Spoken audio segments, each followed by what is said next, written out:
Gobierno de Navarra. Nafarroako gobernua.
Beraz, ni Xabi Etxegarain naiz, uztariztarra. Betidanik uztaritzen bizi izan naiz. Nire ikasketak egin ditut lehenik uztaritzeko ikastolan. Gero joan naiz Kanbora Salvador Kolegiora eta lizeoa egin dut Donibane Garazen. Eta gero ikasketak hasi ditut guai duela 4 urte pauen eta nire helburua errienta izaitea, maisu izaitea. Horra.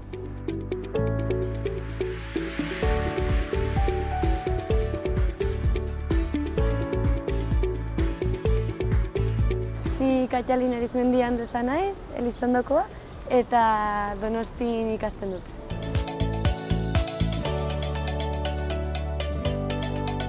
Eskolaz kanpoko jarduerak badire, herrien? Bai, badira, adibidez, kirolaren aldetik, bada errugbi ekipa bat, bada futbol ekipa bat ere, dantza taldeak, izan euskal dantza tradizionalak edo garaikideak edo bada denetarik. Eta gero badira koralak era, gero gazteak ez korraletan, baina badira bai elkarteak okupatzeko bai. Kirola arloan pixket gehiago sakontzen alduzu? Beraz bada futbol ekipa bat, ekipa zaharra bat, momentu bat mundatua izan dela, nire aitaren eta lehenagotik ere bazen, nire aitaren garaian eta lehenagotik ere bazen ekipa hori. Eta gero dantza talde, kirolaren aldetik, errugbi taldea ere bada, tikidanik eta egiten ala eta helduek ere beti egiten dute, bada ekipa potolo bat. Horra, gero ez dakit dantza kirola gisa jotzen aldogon edo, baina dantza taldeak egin ditu 2018an 50 urte, eta hori dantza euskaldunak. Eta hori hasten da 6 urtetan eta uste dut zaharrenak badituela 27 urte edo horako zerbait, talde potoloak gira ere. Kirol arlora bueltatuz, pilota adibidez, bada zerbait? Bai, egia, bada pilota eskola bat, bai. Eta hori ere berdin 6 urtetan hasten da. Eta eskuska bada joko garbia egiteko, sistema mota bat, bada egiteko ere pilotan. Trinkete ere bai? Bai, trinkete bat bada bat zahartua dena eta ez duguna gehiago baliatzen, baina bai. Gero badira 7 pareta kanpoan aritzeko, uztaritzen horrentzat ezaguna da, 7 pareta baititu eta baliatzen dira maiz. Eta adioz bada hemendik hurbil, badira 2 pareta parez pare errebotean aritzeko. Orduen, adibidez futbola eta rugbia ze ligatan jostatzea edo, ze mailatan hemen, ze bertze herrien kontra edo? Txapelketa horiek egiten dira, uste dut, nien naiz bat ere horretan ibiltzen, baina uste dut dela eskualdeko mailako zerbait. Ez da Euskal Herrian bertan egoiten, uste dut Akitania oso egiten dutela. sokatira eta alako taldeik bada? Bai, bazen, hasteko bazen, ez dakit beti bizirik den talde hori, baina bazen, bai, duela bizpahiru urte. Kultur arloan, bueno, aipatu duzu dantza taldea, nola deitzen da hemengo dantza taldea? Izartxo taldea deitzen da talde hori, beraz bai baditu 50 urte, eta biziki dinamikoa da, bai bada gauza initz egiten da, eta dantza talde hori elkarte potolago batean da, eta elkarte hori deitzen da Errobiko Kaskarrotak, eta barnean badira bi txaranga, dantza taldea, dantza eskola, musika eskola, gauza potolo bat da eta kulturaren partean bat da elkarte hori egian. Maskaradak eta alako gauzek Bai, egiten dira? jauteriak egiten ditu, maskaradak dira gehiago Siberuan egiten den zerbait. Hemen beraz jauterietan egiten dugu hainitz, beraz bada zanpantzaren hauzia, hau da antzerki potoloago bat. Gero egiten dugu jauterientzat ere, baina pixkat lehenago, toberak egiten ditugu, eta horiek ziren horiek dira esena satirikoak eta jendea strufatzeko, eta gauzak dira, pixka bat engai aktuak dira, gauzak salatzen ditugu, eta bai, hori ongi da. Eta aipatzen nuen 2018an dantzataldeak 50 urte egin zituela, eta horren kari kabalkada bat muntatu ginuen. Hori gauza potolo bat da, dantza, musika eta antzerkiarekin eta bi orduko ikusgarria.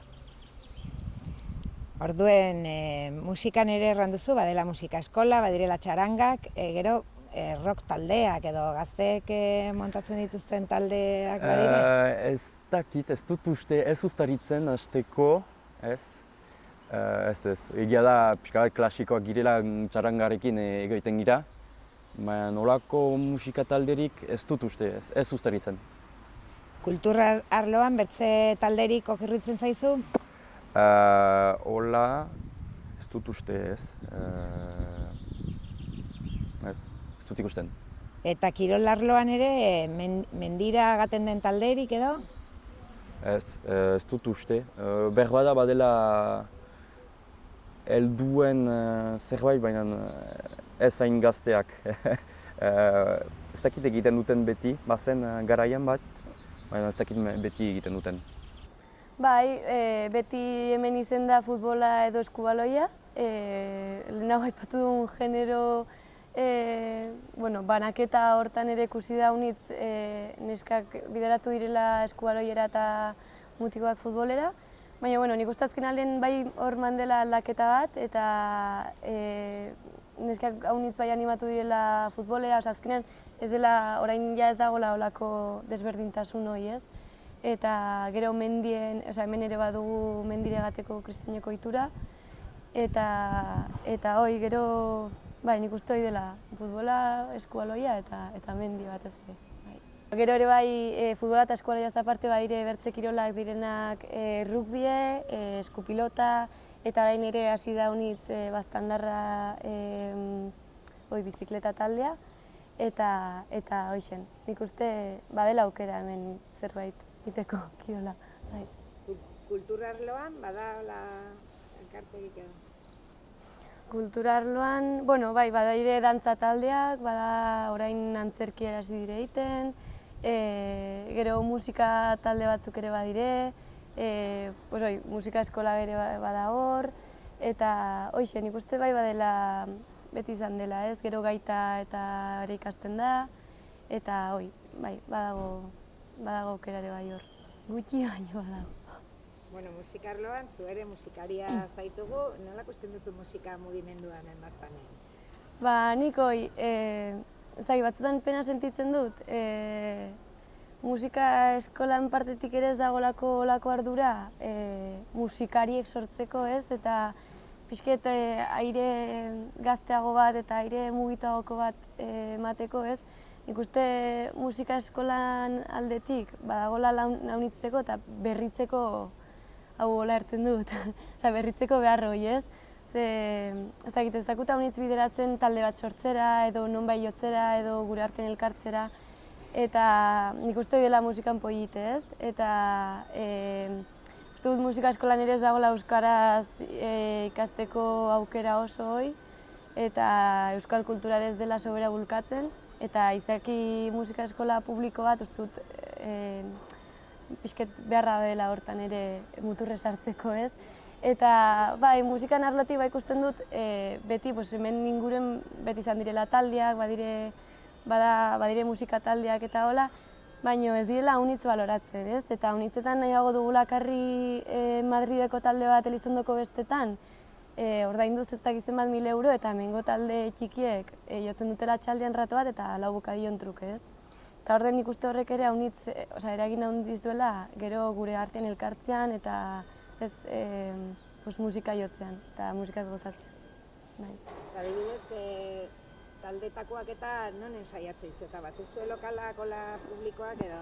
Bira, orain hasi dire, zapatillera aitzinetera ematen, dela olako proiektu bat bezala hiru sala direla ensaiatzeko, eta pixketoi, teko olako elkarte moduko bat, ensaiatzeko espazio bat izateko, ensaiatzeko musika edo dantza edo nahi duzunez, eta pixketolako elkarte bat, eta bertzenaz, bakoitzak edo bere etxean, edo bere garajean, edo nahiko alderdi pribatuen ensaiatzen dugu. Kulturaldetik bertze mugimendurik, ipatu duzu ere antzerkia edo... Bai, hoxen, eraman dute aitzin aterratzen orain antzerkie, gero badago ere bai koro txiki aitzinetena baten duen musikalak eta ikuskizunek, eta hoxe gero dantzak eta herriko dantzak ere badire, eta hoxe, nik uste beti badela zerbait, ez? Bai. Maitatu eta dantza, ezin bada ez da gure iraultza.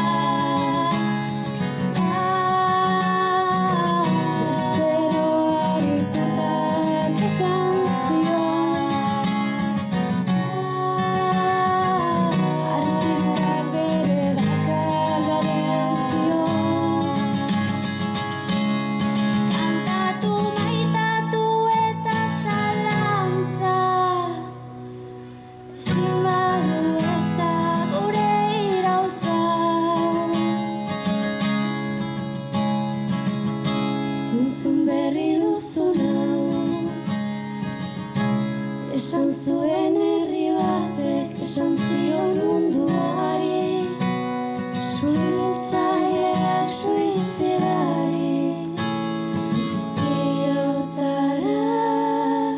ontzari.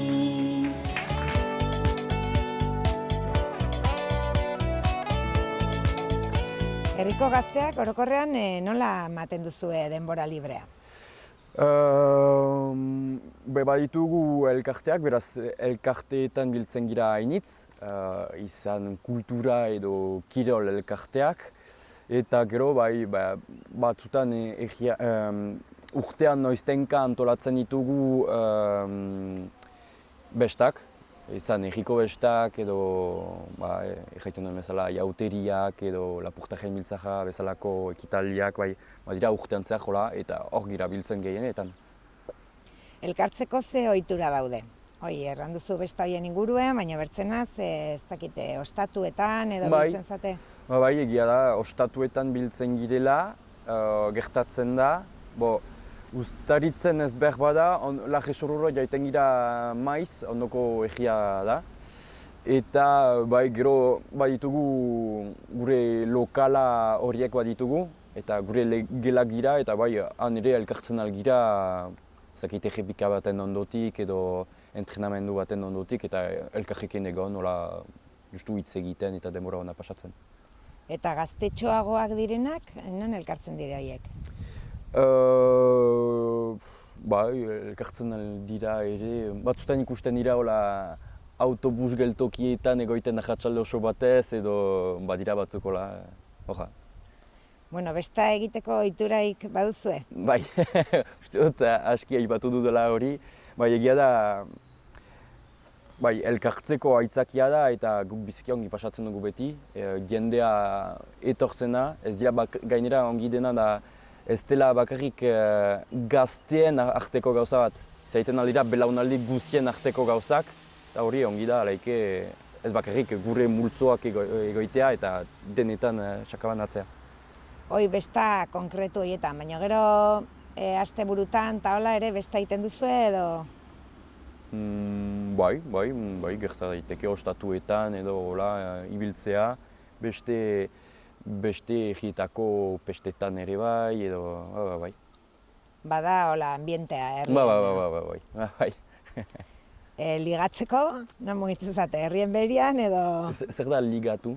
Ligatu bertze jendeekin amodio harremanak izan. Ez dakit. Ez da leku propiorik edo, ez? Bidaiatzeko ohituraik baduzue, hola, taldean edo lagun artean edo? Bai, izan daiteke. Bai, adibidez badugu nire taldea diot. Badugu lagun bat Erasmus batera joan dena, Irlandara joan dena, eta bai joan dira haren ikustera taldeko beste batzuk, eta bai mugitzen gira elkarrekin, lagun talde on bat gira, eta hoja. Ostatuetara erranduzu gaten zatela ere bai, hemen badire Uztaritzen ostatu Bai, honitz? ostatuak badira, ostatuak dira, baina sustu jatetxeak beraz ezin da egon, zailago da ahatsalde oso batez egiteko edo hoja, ez da giro hori ostatu horietan, horregatik ondoko egira joiten gira usotan. Orduan, igual Larresorora erranduzu, Bai. eta Baionara ere gaten zate maiz edo ez? Bai, gertatzen alda, baina egia da Larresoro 5 minututan dela eta egetxago arra joiten girela ez eta Baionara dut.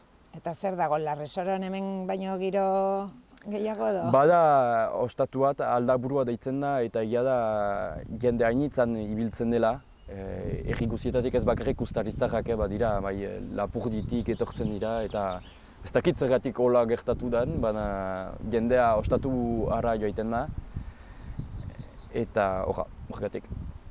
Bueno, herriko gazteak orokorrean nola pasten dute denbora libre? Nik uste hori, asteburutan haunitz pasten dugula edo ostatuen edo ez, azkenan elkartzen garen toki hortan. Eta hoxe, nik uste izan dugun itxialdia eta gero bai eskertu dugula berriz elkartzea, ostaturegatia, eta ez, holako hain kriminalak izan garen gazte hauek berriz laxatzea, eta elkartzea, pues hori, nik uste ostatuek direla itxialdiako leku, ezagit, nik uste gehien pasten dugun toki dela. Gero ere bai, pues hori, mendien, pues kirola, pues futbola, eskualoia, rugbi edo bertze kiroletako partidotan eta gola, eta gero bai mugitzen garela igual Iruñara edo bertze tokitara, bai, hori ere bai. Besta egiteko ohitura eta aukera bada, ez? Bai, badago, eta beti badago zerbait, badire kito bestak, bada inautiak, badire antolatzen dire azken aldien kontzertuek, badire jardunaldiek, badire... Bai, besta egiteko aukera beti bada, bai. Ligatzeko hemen Elizondan ongi edo? Bueno, pues hoi, batzutan solasten dugu ez, pixket zuluan bizi garela eta beti aurpegi berak usitea aspertzen garela ez. Eta hori dela herri batek ere ez, beti berdin gaudela. Baina bai badugula aukera, pues hoi, elkartzen garela bertze mendialdeko bertze jendeakin eta batzutan bai gaten garela bestara Donestebe edo bertze tokitara ez. Eta horri bai irekitzen dakula gehiago. Bidaiatzeko ohituraik baduzue, igual gazte partian eta... Bai, nik uste hoi eta gainera orain badiren gazkin merke hauekin, ez dakit ze merke ze aldetara den, baina guretako merke diren gazkin hauekin, bai jende haunitzek bidaiatzen duela eta haunitz gero unibertsitatera eta hola gaten garelaik, elkartzen garelaik bertze jendeakin, ikuste hor bai badela bidaiatzeko haunitz eta orain denak salobera gaten gara orain ekaina aldian. Orden, pues, horreixen. Bai, badela, bai, mugitzeko. Usten duzu haunitz mugitzen dela Elizondon kuadrillaka, gazte mugimenduek? Bai, nik uste hoi, bertze herritan ez bezala, bertze herritan bai elkartzen direla adin desberdinetakoak eta hola, Elizondon bai haunitz garenez, bai dela nahiko kuadrillaka ez, eta bakoitzare kuadrillakin, eta gero goizko lauetan lautragokin ez, baina bai dela pixket, nahiko sektarioa, ez, bizket.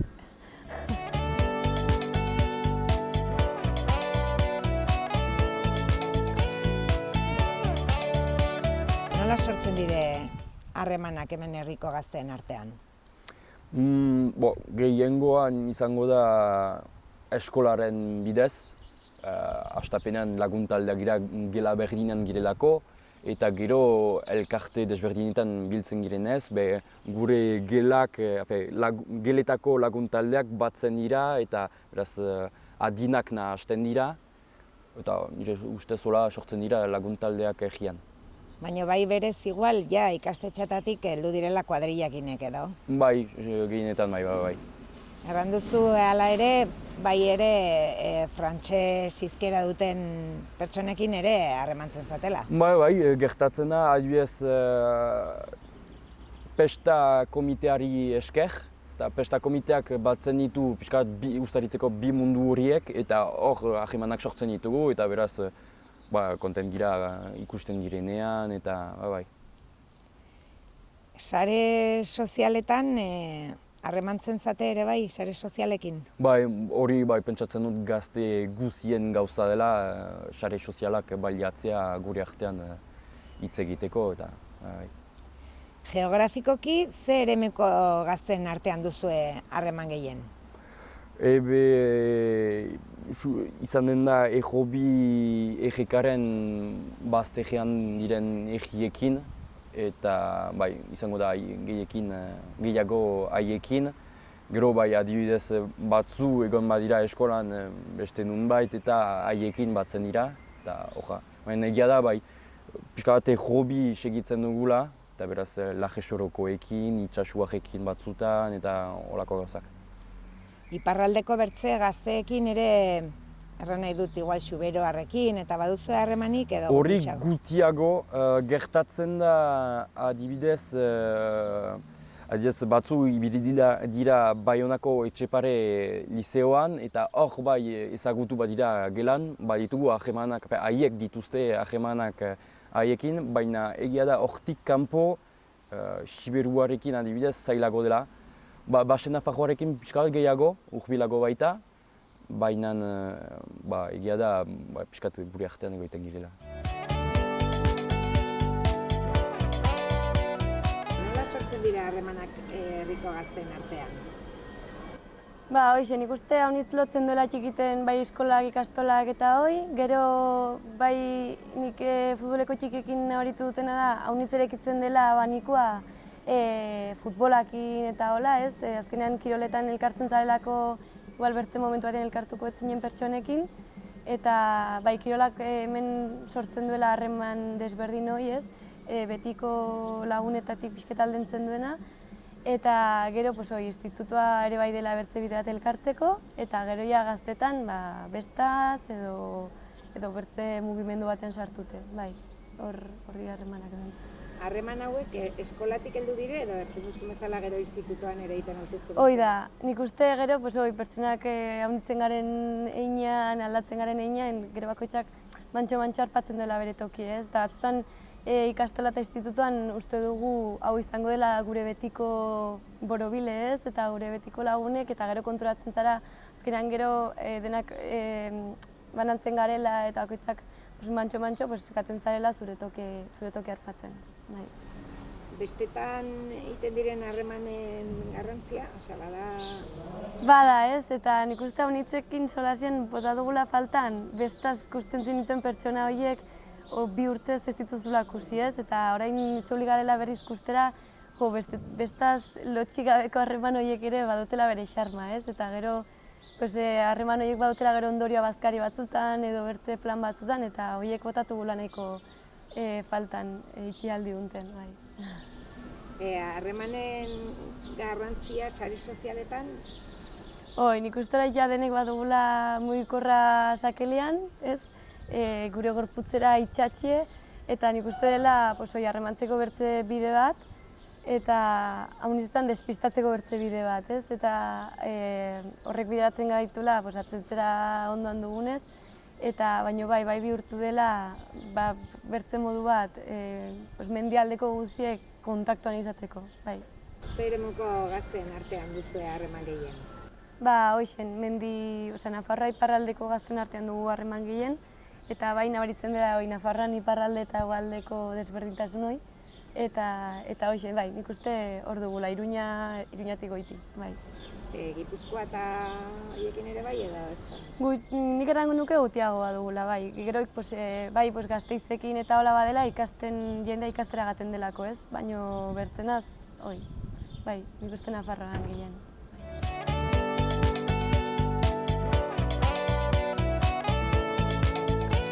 Sare sozialek eragin handia dute gazteen artean? Bai, pentsatzen duen baietz. Deia bat baliatzen dugu gure artean hitz egiteko. Gero komunikazioarentzat gauza biziki importantea da, orain sare sozialak baliatzea.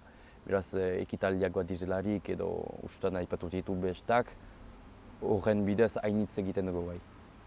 Herrikoen artean egoteko ere erabiltzen dituzue? Bai, adibidez, dantza erripika baten ordua hautatzeko hori baliatzen dugu. Ez dugu elkar deitzen, zinez sare sozialak baliatzen ditugu, ditugu taldeak, WhatsApp taldeak edo Messenger taldeak, eta horiek baliatzen ditugu hainitz. Herritik kanpo dauden pertsonekin ere, hortik harremanetzen zate? Bai, egia da,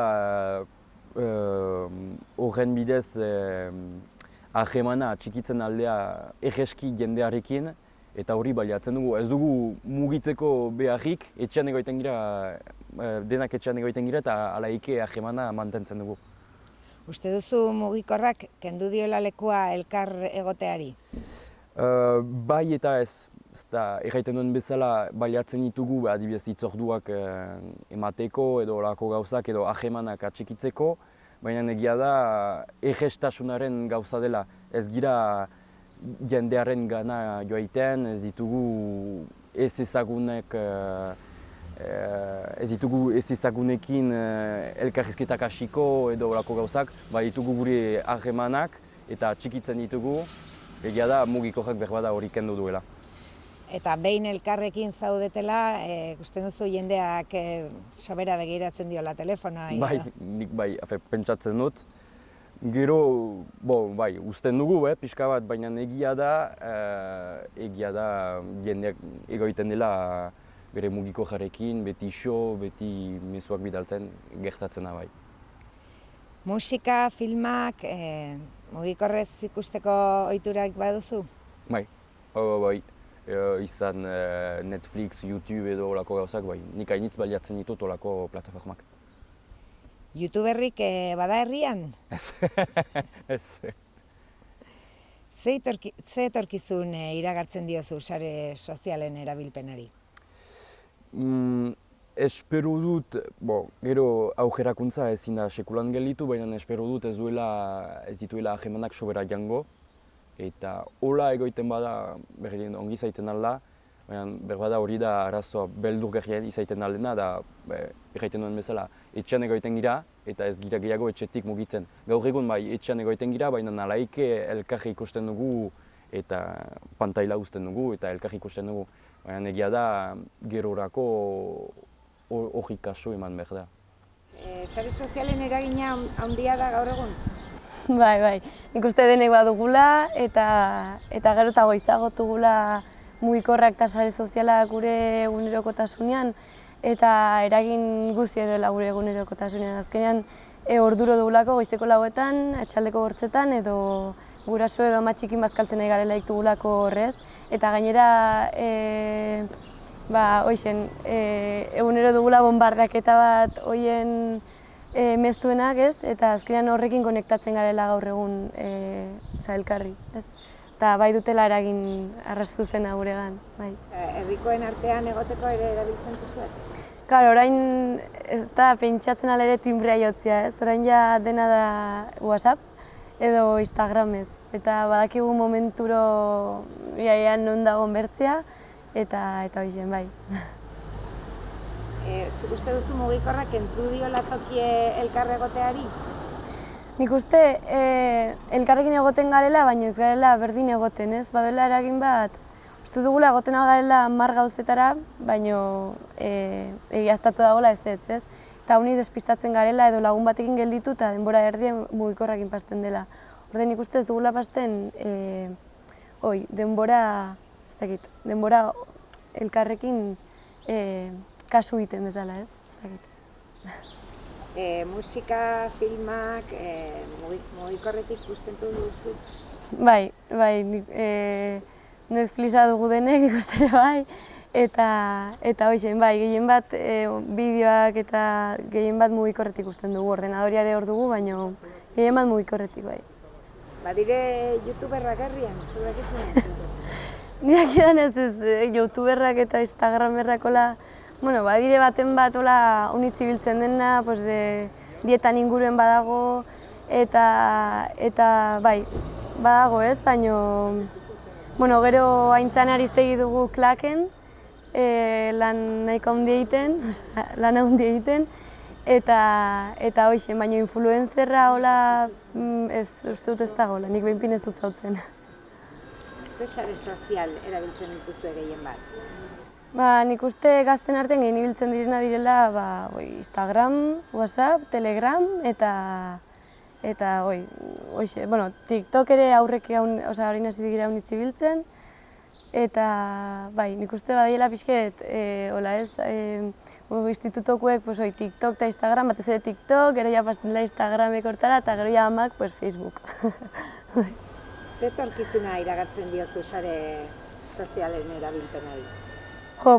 Nik uste badaiela gero eta gehiagora eta pixket muga bat batu behar diogula eta ezkarela nik uste guztiz kontziente ze eragina duen ez, gure egunerokotasunean, gure kontzentratzeko, bakarrik zerbaitean kontzentratzeko moduen, eta ni berak usi naiz eta lagunekin solasean ere, azterketa garaian, sare sozialak desinstalatu, ze azkenean dire despistatzeko arma bat, ez? Eta eragiteko bertze modu bat, eta azkenean daudela pentsatuek zure burue hortara bideratzera, ez? Eta gotera pendiente, norek like, eta egia erran ez du olako garrantzik, ez? Zu kontrolatzen zara ez datzula olako eraginik, baino gero hortara zaudela. Eta ikusten diet etorkizunean oiniken eragin gehiago izan behar dutela eta ardura bat dugula pixket konturatzera, ez? Erabilpen hortaz. Ustez bai izan dela bertze bide bat ere ziberbullying edo bullying egiteko modu bai? Hoi da, gero azkenean konturatzen gara lehenago, beti izan dela bullyingeko tendentzia hoi ez, agresibitate hoi beti izan dugula, eta ere ziketan ez dela unitzikin, eta mugikorrek, sare sozialek eta holakoek bidaratu dutela eskolan beharrean, atxaldeko 6etan ere itera, goizeko 4etan ere itera, ez azkenean erekitzen dutela denbora tarte hori ere bai. Eta gainera anonimato horren gibeletik aize errexago dela edozein astokeri botatzeko.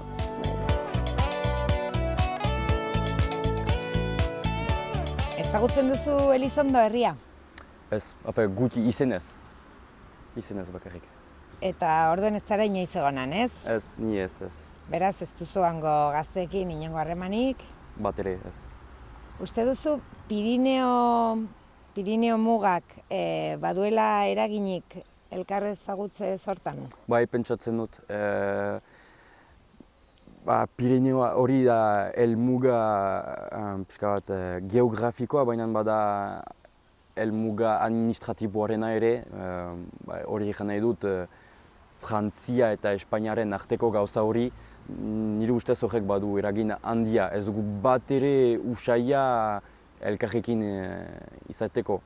Adibidez, hor, erraiten duen bezala, badira ahemanak Lapurdi eta Baxe-Nafarroaren artean, baina adibidez Lapurdi eta Gipuzkoaren artean izigarri guti. Desberdin bizi garela uste duzu alde bateko eta bertze aldeko gazteak? Bai, ukanen ditugu usaia desberdinak berbada. Ez dakit, berbada ez dira hainitz ikusten desberdintasun horiek, baina baditu, ez dakit, jateko tenorea eta olako gauzak izanen dira. Eta, bai, hoja. Kulturalki ere bai, edo... Bai, adibidez badakit zuek egoaldean baduzuela futbola biziki importantea da zuentzat eta guretzat izango da behar bada gehiago errugbia, horako gauzentzat izango dira desberdintasunak bai behar da. Gustatuko zitzaizun Elizondoarrei zerbait galdetzea jakitearren hango... Bai, ez dakit zer galdetzen alden zerbait, baina zergatik ez zerbait egiten algin nuke elkar ezagutzeko edo...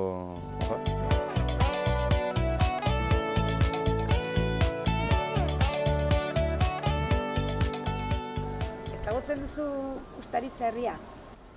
Bai, nik izan dut txikitatik iparraldekin lotura pixket, lehengusuan bizi izan zelako eta Osaba ere bai, eta hoixen, Uztaritzen lehengusek ikasi zuen, baina gerran ez dakit haunitz Uztaritzen inguruan ez justu noren kokatzen den. Orden dakiten bakarra da hor ikasi zela nire lehengusek eta listo. Eta iparralden dagoela, eta listo. Zure ustez, Pirineoak muga dire harreman hauetarako? Bai, nik uste eragin handiz duela, haunitz gaten garela Iruñara eta gero distantzia bera dagoela Baigorrira edo bertze toki batera. Eta nik uste gero hizkuntzak ere eta estatu horrek ere banatzen duela haunitz eta bai, nahiko banatu gaudela. Eta azkenean denak Euskal Herrikoak izenik, ez zela hola izan barko, ez? Eta, azken aldien bai badagola pixket direla lan bat iten, gaztetxetik ere dela holako elkar lan bat iten, pixket laino guztien gainetik pasteko, ez? Eta hoi. Bai. Zure ustez, desberdin bizi gara alde bateko eta bertzeko gazteak? Nik uste duguna baino haize pertsona berdinago garela, ez? Eta bai batugula, igual lehenagoa faltzeak uste dut ez duela haunitz eragiten pertsona baten izaeran, ez? Eta bai batugula aurre iritzioi, baina gero gazte bezala ez dugula olako desberdintasunik, ez? Kultura aldetik desberdina gara? Nik uste iparralden euskaldunek direnak bai badutela euskarakiko konpromisoik guk badugun bezala, gero denek nahi dugula gure kultura zaindu, denek zaintzen dugun bezala, denek batugula dantzak, abestiek, eta nik uste ez dugula olako desberdintasunik. Bai, espainol den batek eta frantses den batek izango du, baina uste dut euskaldun garen inean ez dugula olako desberdintasunik. Gustatuko zitzaizun zerbait galditea gehiago ezagutzeko Uztaritze? Bai, gehien bat non kokatu dagoen, zein den beren egunerokotasune eta hoxen azkenean atzentzen gara aurri dagoela iparralde ez haunitzetan eta beraien euskara ere arrasa beratxa da eta ez dakit beraien hitzak eta azkenean hitzak ere haunitz erakusten dutelako beraien egunerokotasun hori ez eta hoi haunitz beraiekin solastu eta beraien hizkuntza aitore bai eta hoi. Eta ez dut uste ni arras diferentea garenik. Orden, hoxen, Uztaritz nolako egin jakin eta beraien hizkuntza ere ikusi.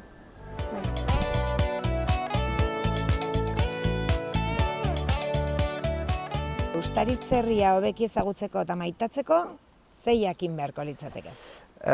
Nire guztiaz jakin behar dena da deia hainitz egiten dugula euskararentzat.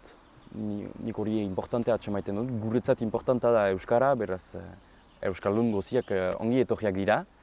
Eta zer jakiten alda, baditugula hainbat elkarte erria biziarazteko. Beraz, jendea egeski integratzen dugu, jendea motibatua bada eta jendeak nahi badu zerbait egin, bada beti egiteko parada. Eta horretzat ongi zaiten alda, Uztaritzen izaitea. Kanpotik heldu den gazte batei, ze plan antolatuko zenioke asteburu bateko edo egun bateko? Egia da, asteburu batez, hartzen mozu asteburu bat hola, berbada zaila izaiten aldela Uztaritzen egoitea asteburu oso batez. Berbada etorri behar dela Uztaritzera badelarik ekitaldi bat edo beste bat, adibidez etorri behar da jauteri garaian edo etorri behar da besten garaian. Hola etortzen mazira, bai izango dira jendea ezagutzeko, pixka bat egiko plaza desberdinak ezagutzeko eta Nik uste gehien bat nor bizi garen, nolakoa garen eta zeuturatu dugun. Batzuen atzentzen gara hortaz, turista honi zentratzen dira liburuen eta ez bertako jendean. Eta hoxen gero zein izan den gure iragana, zertara jo nahi dugun, zeinak diren gure erabakiek eta zen nahi dugun herritar bezala Elizondondako. Eta gero gure inguruek nolakoa diren eta zer, gure ingurue. Bertze herri batetik heldu den gazte bateri, ze plana eskeniko zenioke? Nik ikusiten on bizi garen, goizean mendiregan, edo zein bagorditik legate edo zein buelta eman, gero nonbait bazkaldu, eta hoxen, txaldean lasai egon hemen Elizondon buelta bat man, ez dakit, hola, lasai ibili, bai. Etxe hori lota jauregia deitzen da eta Ameriketatik berriz etorri zen ustaristar batek zuen eraiki, Txiletik berriz etorri zen eta horretako ondoko paretan ikusten alda paretaren gainean bada ikurina, lota, beraz etxearen izena eta Txileren bandera, Txiletik berriz etorri baitzen. Garai batean lapurtarra honi izan ziren Bai, Ameriketara. hainit joan ziren eta berriz etortzean olako jauregiak eraiki dituzte eta Ameriketan sosainitz irabazi dute eta berriz etortzean jauregiak eraiki dituzte. Eta orain eraikin hori baliatzen dugu, baliatzen dute eke deitutako elkarrekteak du baliatzen, hori da euskal kultura erakundea eta haiek iparraldeko kulturaz arduratzen dira eta horra.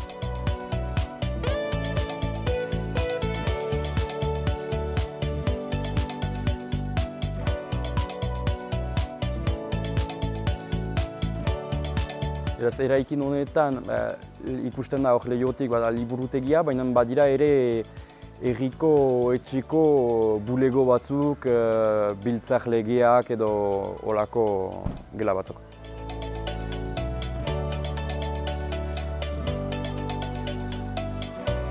Hor ondoan baduzu eskola publikoa, beraz hor gehienak frantsesez egiten dute eta bada ustut gela bat elebidunean aritzeko.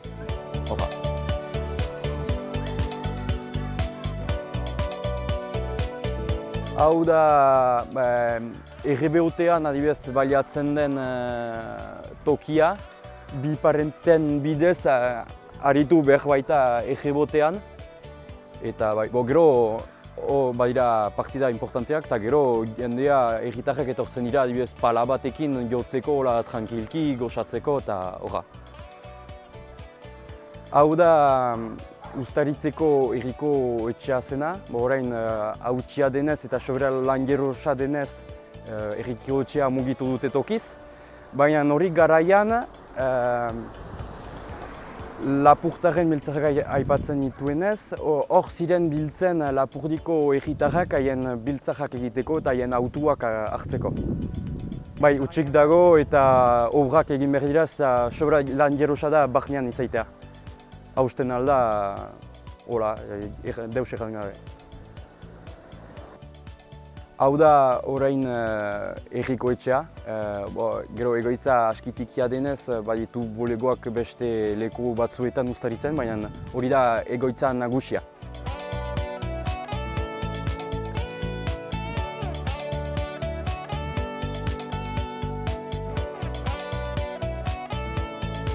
Ikusten dira etxeak biziki politak dira eta Lapurdiko etxe klasikoak dira.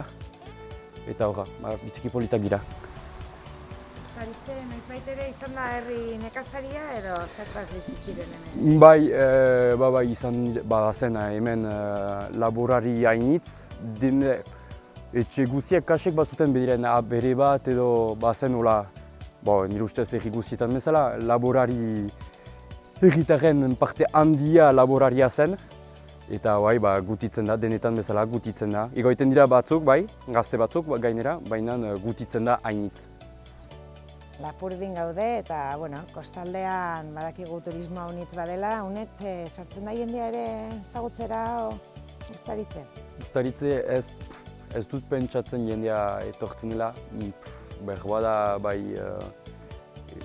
etxe batzu, jauregi batzuen ikustera, baina izigarri guti. Batzutan jendea etortzen da ustaritzera, eta sekatzen dituzte isturitzeko arpeak, kubazuloak, eta trompatzen dira isturitze eta ustaritzeren artean. Baditugu batzutan, baina ustaritze berez ez da erakarrigarria turismoarentzat.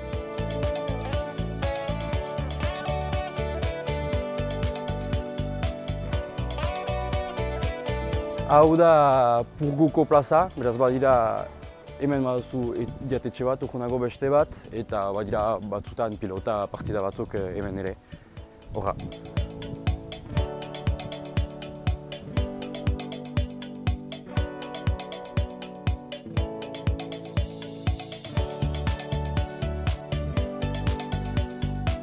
Azkenik ongi etorria, ez dakit nahi duzun olerkiren bat erran, abestiren bat kantatu edo bertzerik gabe agur ez nahi biziki kantari ona. Izan dira, ustaritzen kantarian batzuk, adibidez Ange Dualde kantaria ustariztaja da. Bada ere, zaharragoa dena ez dakit ezaguna den Euskal Herri osoan, baina bada Michel Labegui, Sorieri mintzo zen kantua idatzi eta kantatu zuena.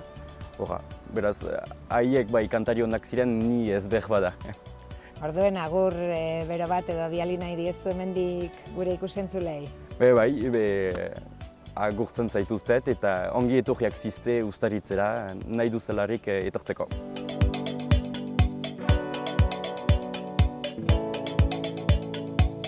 Hau dugu gure plaza, eta gusten duzen bezala Elizondon beti bada zerbait, eta beti badu girua, eta oraingoan dugu dantzariek eta gaiteroak, eta hoixen hemen da aurretan egoten garen toki, elkartzen garen tokie, gehien bat, eta hoixen hemen mantugu gure lehenbiziko zartak eta lehenbiziko eta hoixen hemen izan da gure lehenbiziko harremantzeko tokie batez ere.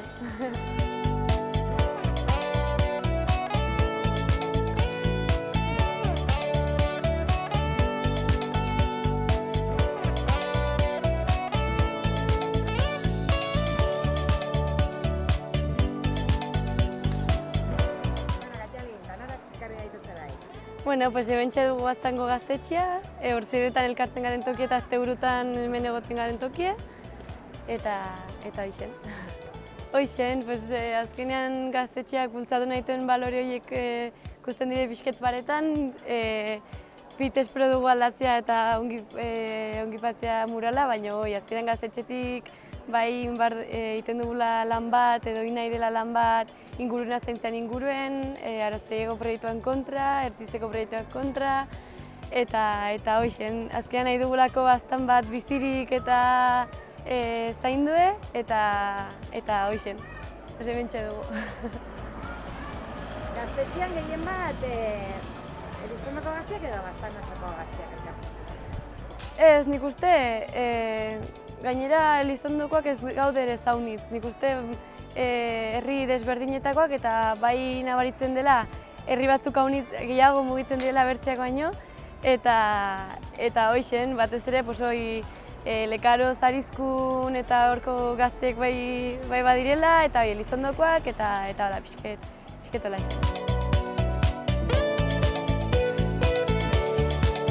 Deialdi betin pixket elkar zaintzeko, gure harremanak zaintzeko, pixket gure nahietan zentratu eta ez gehiago turisten nahietara.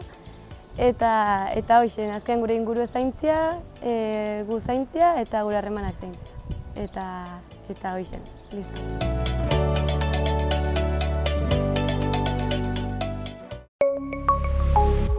Gobierno de Navarra. Nafarroako gobernua.